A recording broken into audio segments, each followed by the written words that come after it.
This was going to be a shorts, hashtags not a shorts. I'm really going to go ahead and move these Pacu over today to the 180. They've grown up in this 55. And I'm going ahead and feeding them a little bit early.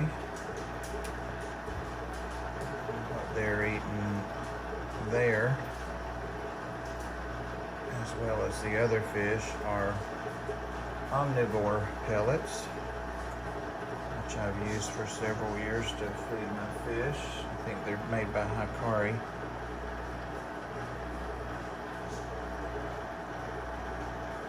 The other fish love those pellets as well.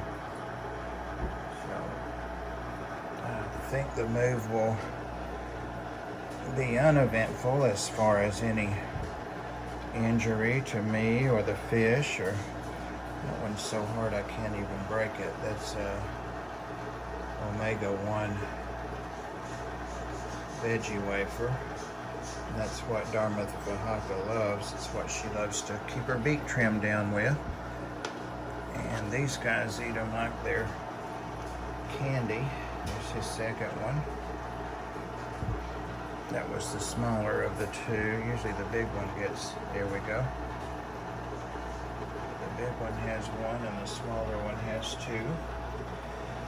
And they've got a huge amount of pressure, the jaw pressure. I've read about these guys before. If I recall, I'll put a link to some info about them and their scientific name. But they're Pacu, of course, and these guys are albino. But this particular Pacu helps out about 12 inches in the wild, so most likely will stay smaller than that in the tank. You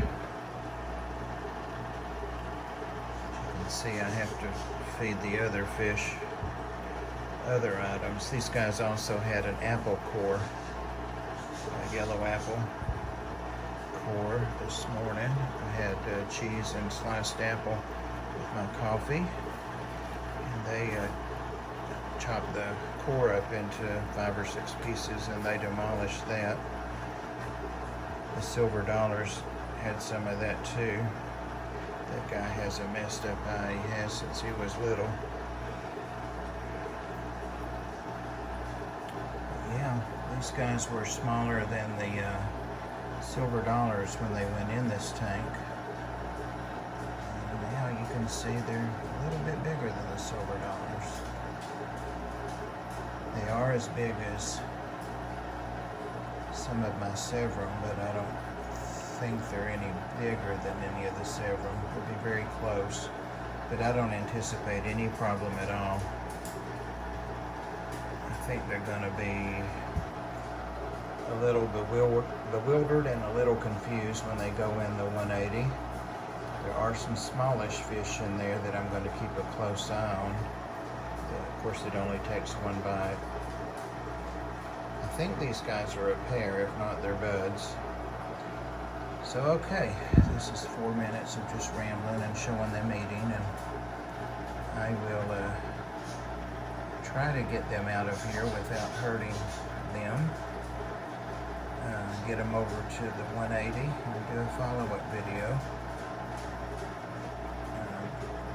I did forget they were Pacus when I was doing a water change last night. I'm trying to sink that wood. It's been in the tub all summer outside, and it still, excuse me, wants to float.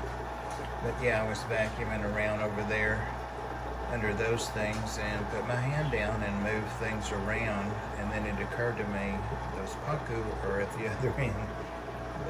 They've never offered to bite me or to try, so they're well fed, but they in the wild have, bitten people and hurt people, and they get hungry, they're hungry. But I'll move them, guys, and we'll do a follow-up. It's just the procrastination of catching these big fish. But it's got to be done. They're going to reach a tipping point in here where they're just too big for this tank, and they're almost there now. Thanks, guys. Appreciate you watching and listening to the rambling.